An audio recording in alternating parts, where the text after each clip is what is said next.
You've probably heard the advice before. When your toddler is having a meltdown, just ignore it. Don't give the behavior attention. Let them cry it out. Walk away until they calm down. It sounds logical. It sounds like you're teaching independence, but neuroscience shows that what feels like teaching self-control to us can actually teach something very different to the toddler's developing brain. And because these early years are when the nervous system learns how to interpret and respond to stress, the message we send during meltdowns matters more than most parents realize. If you've been told to ignore meltdowns and you're not sure if that's right, or if you've tried it and something feels off, this video will help you understand what's actually happening in your toddler's brain during those intense moments, and what developmental psychology suggests we do instead. You're not doing anything wrong by following common advice. Ignoring meltdowns is one of the most widely recommended strategies. Parents hear it from family, from friends, from parenting books. The intention behind it is good. You want to teach your child to manage their emotions. You don't want to reward bad behavior. You're trying to raise a resilient child. Those are all reasonable goals. But the toddler brain doesn't interpret ignoring the way we think it does, and understanding that difference changes everything about how we respond.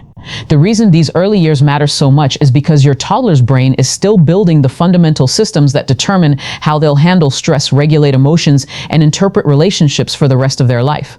Between ages 0 and 3, the neural pathways that govern the stress response are being formed. The brain is learning whether the world is safe or dangerous, whether distress brings connection or abandonment, whether emotions are something that can be managed with support, or whether they're overwhelming experiences that must be endured alone. Research in developmental neuroscience shows that toddlers do not yet have the brain structures needed for self-regulation. The prefrontal cortex, the part of the brain responsible for emotional control, doesn't develop that capacity until much later. What toddlers have instead is a highly active limbic system, the emotional brain, and a nervous system that's constantly scanning for safety cues from their primary caregiver. When a toddler melts down, their brain is in a state of genuine distress. They are not manipulating you. They are not testing boundaries in a calculated way. They are overwhelmed, and their nervous system is looking to you to learn whether this overwhelming feeling is something they'll have to face alone, or whether connection is available during hard moments.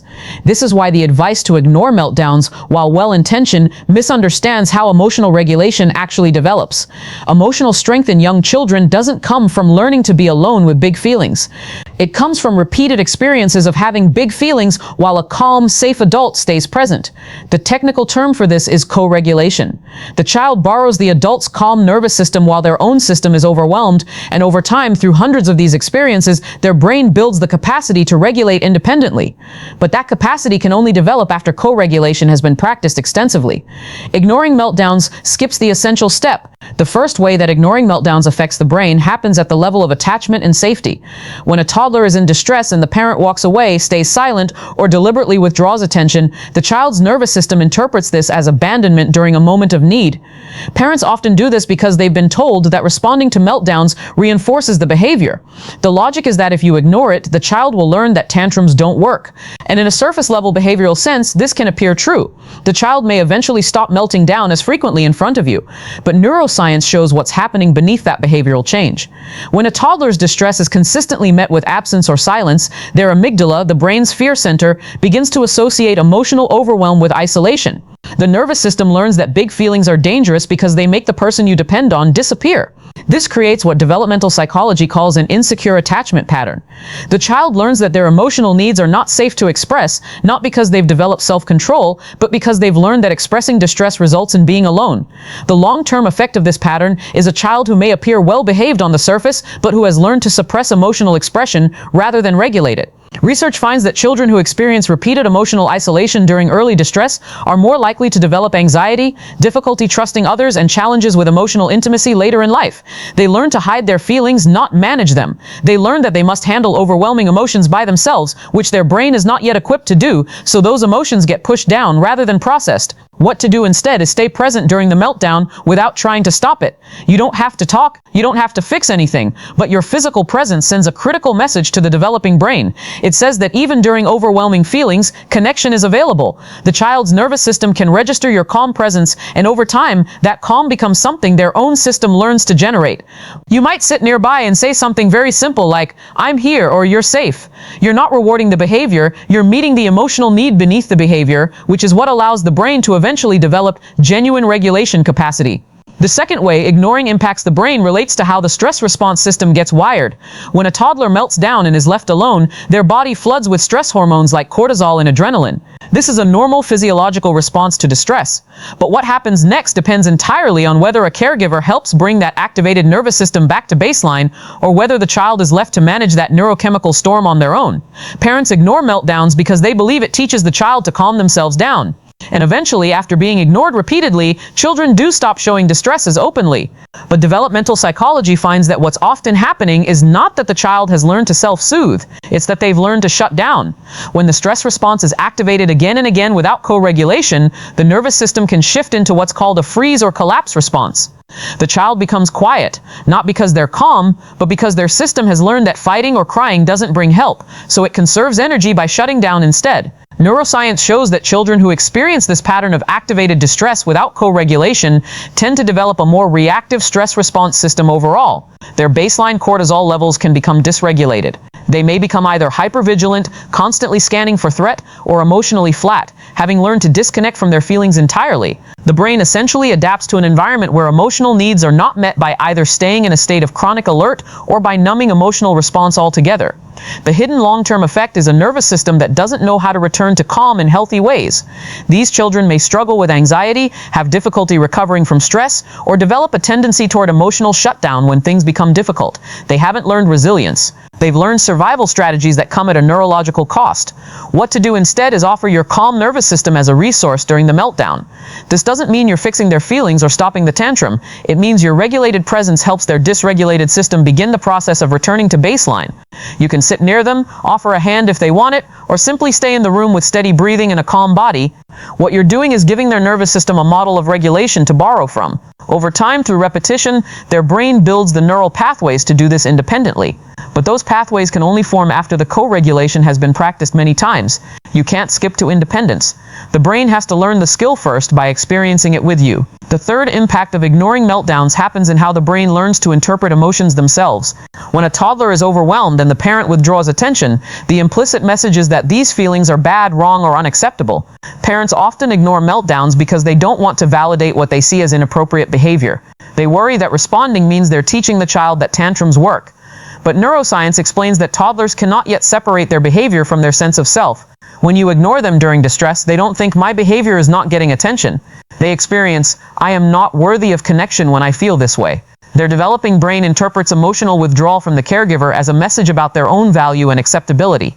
This is not something they think consciously, it's something that gets encoded at the level of implicit memory and nervous system patterning. Developmental psychology finds that children who are regularly ignored during emotional distress are more likely to develop shame around their feelings. They learn that certain emotions are dangerous to express. They begin to believe that they are too much, that their needs are burdensome, or that they must hide parts of themselves to maintain connection. This doesn't create emotional regulation. It creates emotional suppression, which looks like control on the outside, but is actually disconnection on the inside. The long-term effect is a child who grows into an adult with difficulty accessing and expressing their emotional needs. They may struggle to ask for help, to set boundaries, or to be vulnerable in relationships because their early brain learned that emotional expression leads to isolation.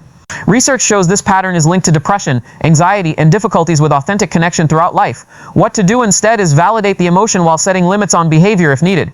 You can stay present during the meltdown and say something like, "You're really angry right now, and I'm staying right here." If they're hitting or throwing things, you calmly stop the behavior while still acknowledging the feeling. "I won't let you hit, and I see that you're upset." You're teaching them that all feelings are acceptable even if all behaviors are not. You're showing them that their emotional experience doesn't make them unworthy of connection.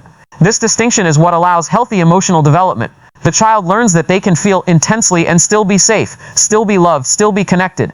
That's the foundation for genuine emotional intelligence. The fourth way ignoring affects development is in how it shapes the child's belief about whether their needs matter. When a toddler is in genuine distress and their caregiver consistently turns away, stays silent, or leaves the room, the child's brain begins to form a core belief about their place in relationships. Parents ignore meltdowns because they've been told it teaches independence or prevents manipulation.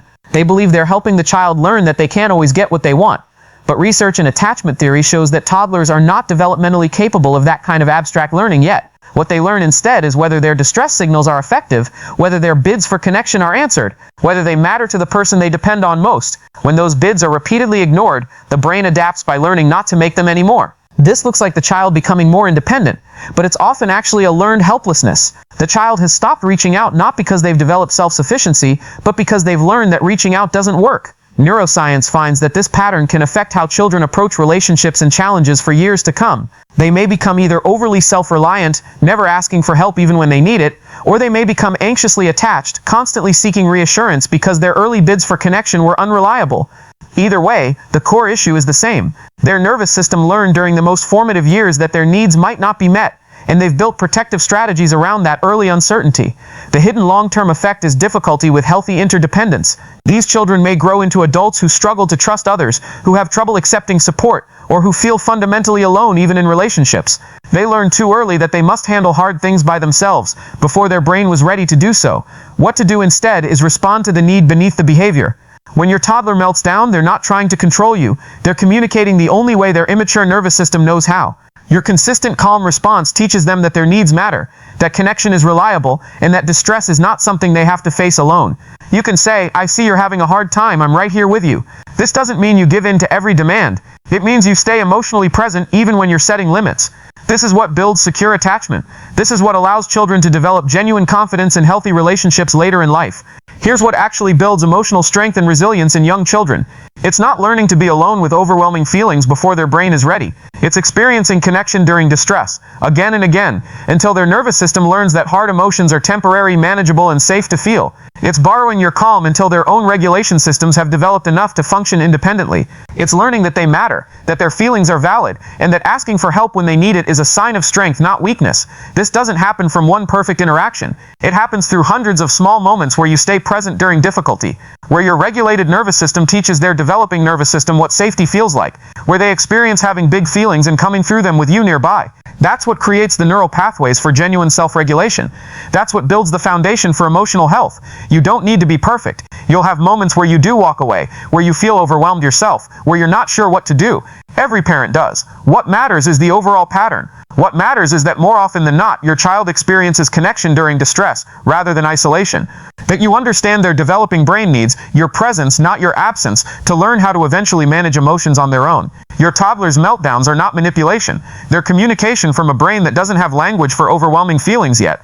They're signals from a nervous system that needs your help returning to safety. When you stay present during those hard moments, you're not rewarding bad behavior. You're teaching the most important lesson their developing brain can learn, which is that emotions are safe to feel, that connection is available even during difficulty, and that they have the capacity to move through hard things with support until they're ready to do it independently. That's not permissive parenting. That's brain-based parenting. That's understanding development and responding to where your child actually is, not where we wish they were. And it's the approach that neuroscience and decades of attachment research show creates genuinely resilient, emotionally healthy children. If this information helps you understand your toddler's brain better, share it with another parent who might need it. And stay here for more calm, science-based guidance on raising children who feel safe, connected, and capable of handling life's challenges in healthy ways.